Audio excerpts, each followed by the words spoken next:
Merci beaucoup de l'invitation. Merci beaucoup d'être venus si nombreux. Je vais approcher ça un petit peu.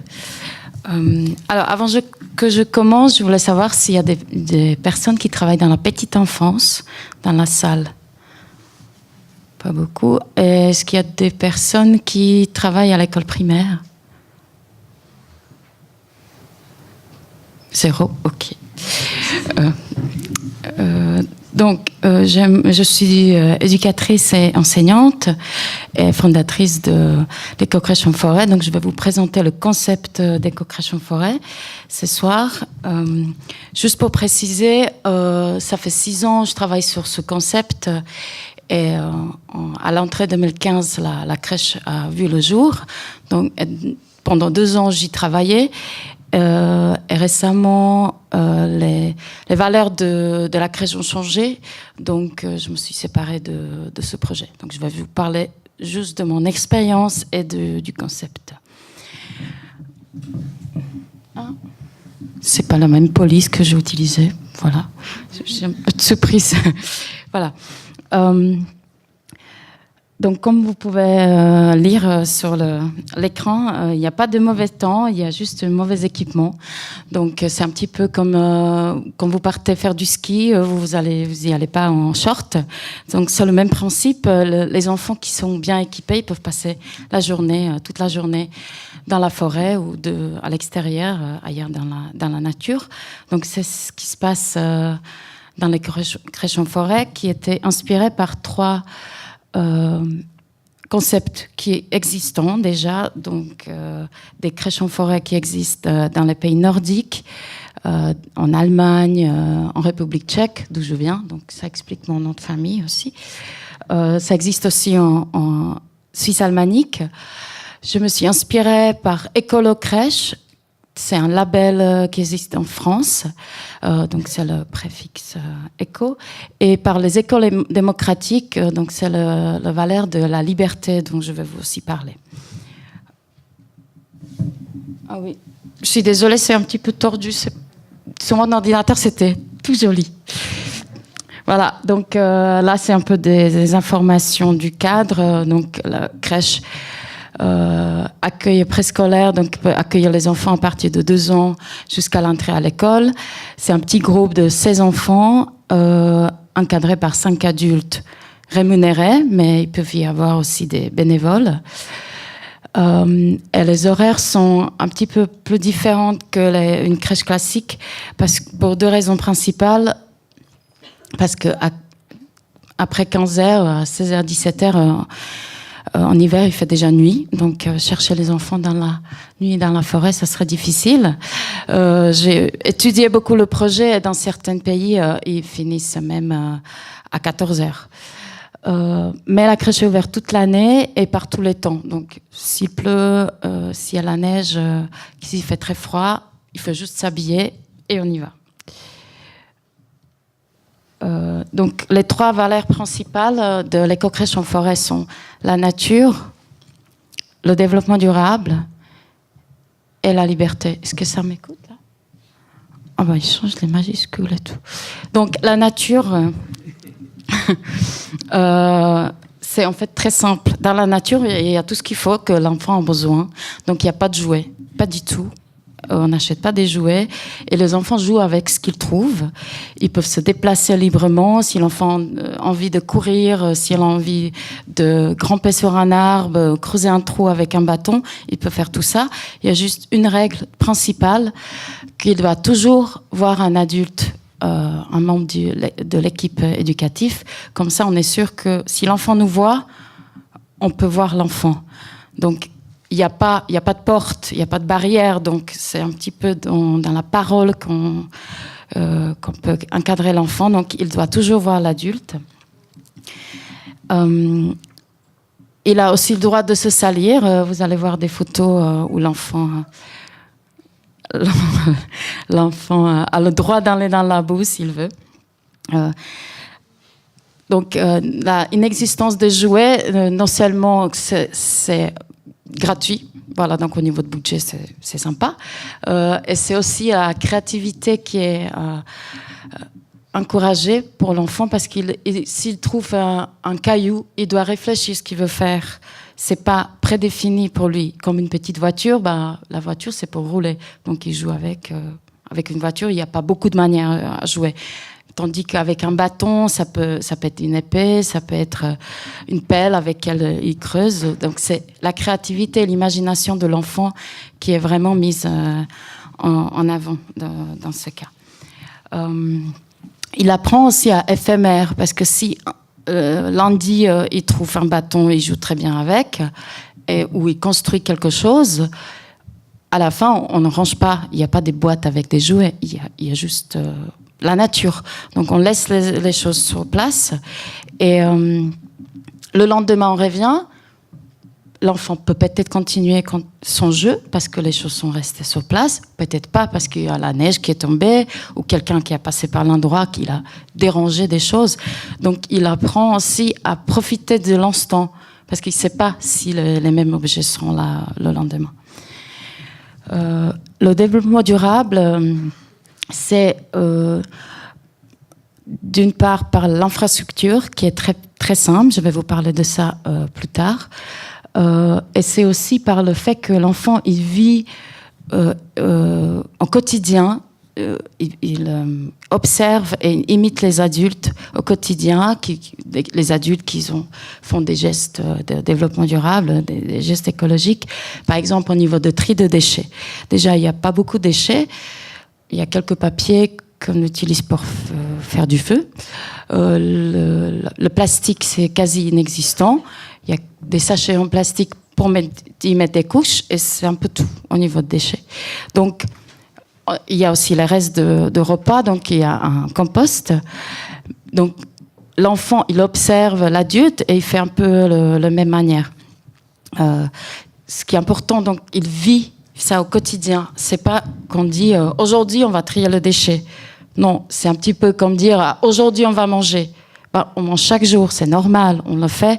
On trie le déchet, c'est normal, on n'en fait pas une histoire. C'est dans la vie quotidienne et l'enfant le fait parce que l'adulte le fait. Et la liberté, donc, c'est inspiré par des crèches, des écoles démocratiques qui existent partout dans le monde. Et bientôt, il y aura une aussi à Genève, j'espère. Il y a des fondateurs ici dans la salle. Certains... moi, j'appelle ça la liberté. Certains appellent ça jeu libre, jeu autonome, pédagogie active, pédagogie par l'action. Mais on peut aussi dire tout simplement la liberté. Donc, c'est l'enfant qui est libre de jouer. C'est pas l'adulte qui vient, qui dit aujourd'hui, on va faire ça. Il propose pas des activités, il n'oblige pas l'enfant à faire des ateliers, des activités, des bricolages. C'est l'enfant qui décide ce qu'il veut faire. Et c'est comme ça, il utilise sa créativité, sa imagination, parce qu'il doit réfléchir ce qu'il veut faire. S'il veut jouer seul, s'il veut jouer avec quelqu'un, s'il veut plutôt bouger, plutôt rester calme, s'il veut juste observer et rien faire, entre guillemets, il a le droit. Toute participation à toutes les actions qui se font est optionnelle. Il a le droit, mais s'il ne veut pas venir faire une réunion de matin et chanter avec les autres, il n'est pas obligé. S'il n'a pas faim, il ne veut pas manger, il ne va pas manger. Il va manger plus tard. S'il n'est pas fatigué, il n'est pas obligé de faire la sieste. Donc, il y a beaucoup de choses aussi qui sont faites par l'adulte à la crèche. Je vais les lire parce qu'il y en a beaucoup. Par exemple, préparation de la collation et du repas de midi, le ramassage et stockage des brindilles, la découpe du bois, du feu, la préparation, la maintenance du feu, le rangement, l'accueil des plantes, le lavage de la vaisselle, etc., arrosage du jardin potager. Donc tout ça, c'est fait par l'adulte. Et l'enfant, s'il veut participer, il peut. S'il n'a pas envie, il ne participe pas. Donc, c'est un peu, en gros, la liberté. Voilà. Là, c'est une partie de l'infrastructure qui est très simple. Est-ce que quelqu'un sait comment on appelle ça? Bon, c'est écrit là. Bon, désolé. Donc, c'est canapé forestier. C'est traduit d'allemand en allemand, c'est Waldsofa. qui nous protègent du vent. Il y a des bio qui servent comme des tables. On peut poser l'assiette et manger sur ces petites tables. Pour l'anecdote, ce canapé forestier était construit avec les parents des enfants de la crèche, avec des amis, et le bois était fourni par le service des forêts. Donc, c'est lieu de rassemblement, lieu qui sert aussi à prise du repas et pour faire des réunions. Et s'il pleut, on peut faire une bâche, on peut mettre une bâche, même si les enfants ne sont pas très intéressés à aller sur la bâche. En général, ils jouent sous la pluie. Au milieu, on ne voit pas ça, mais on peut y faire un feu. Comme ça, les enfants peuvent se réchauffer en hiver. Ensuite, des toilettes sèches. Bon, ça c'est un peu évident au niveau écologique, je pense. On économise de l'eau. Même si les enfants, en général, ils vont même faire ses besoins dans la nature. Et les adultes aussi. Voilà. Et une chose que j'ai observée, c'est les enfants, comme ils n'ont pas les toilettes sèches à la maison. Donc, c'est quelque chose de plus intéressant à la crèche. Donc, pour certains, ça peut même activer l'acquisition de la propreté. Ils vont plus vite lâcher la couche et aller aux toilettes. Donc, ça, c'est aussi une chose intéressante que j'ai observée. Et la roulotte, qui était conçue spécialement pour la crèche en forêt, pour accueillir 16 enfants pour la sieste. Donc, il y a un poêle au milieu à bois et 16 lits. Il y a de deux côtés, il y a des petites mezzanines. Sur chaque, il y a 4 lits. Et en bas, il y a 4 lits, donc ça fait 16. C'est vraiment très simple. C'est juste pour faire la sieste. Sinon, on est dehors. Donc, les lits, un poêle à bois, une bûche comme ça suffit pour la journée. Parce qu'on a besoin de chauffer la roulotte jusqu'à 20 degrés maximum, juste pour la sieste. Donc, c'est vraiment au niveau écologie, économie, on utilise vraiment très, très peu. Il n'y a pas d'électricité, tout simplement parce qu'on n'a pas besoin. L'idée, c'est vraiment utiliser seulement des choses qu'on a besoin. Il n'y a pas l'eau courante, chacun amène sa gourde ou sa bouteille pour boire.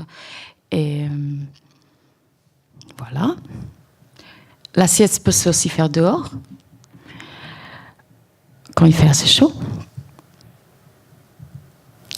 Le repas, comme j'ai dit, c'est pris aussi dehors. Donc la vaisselle est en inox. Bon, bien évidemment, il n'y a pas de plastique. Et la céramique, ça peut être dangereux si ça se casse. Donc les enfants ont la vaisselle en inox. Ah là, je parle même trop vite. Ah non, je vais vérifier tout ce que j'ai pas dit sur mes notes. Ah oui, donc le repas, évidemment, c'est bio, local, de saison et végétarien. À la crèche. Pourquoi c'est rigolo? On n'a pas vraiment réussi dans la crèche où j'ai travaillé d'avoir tout ça. C'est le concept, je parle du concept. Parce qu'à Genève, tout simplement, il n'y a pas un traiteur qui est d'accord se déplacer dans une forêt pour 20 personnes avec un repas bio local et de saison. Donc, si vous connaissez quelqu'un, dites-moi, s'il vous plaît. D'autres choses que j'ai pas dit. Alors, comme j'ai dit tout au début, le concept, à ce moment, il n'y a aucune crèche à Genève qui existe sur le concept d'éco-crèche en forêt. Donc, j'ai décidé de créer une nouvelle crèche. Donc, s'il y a des intéressés dans la salle qui veulent se joindre à ce projet, vous pouvez me contacter. J'ai des cartes de visite que je vais aussi mettre là-bas. Voilà. Et j'ai encore quelques photos à vous montrer.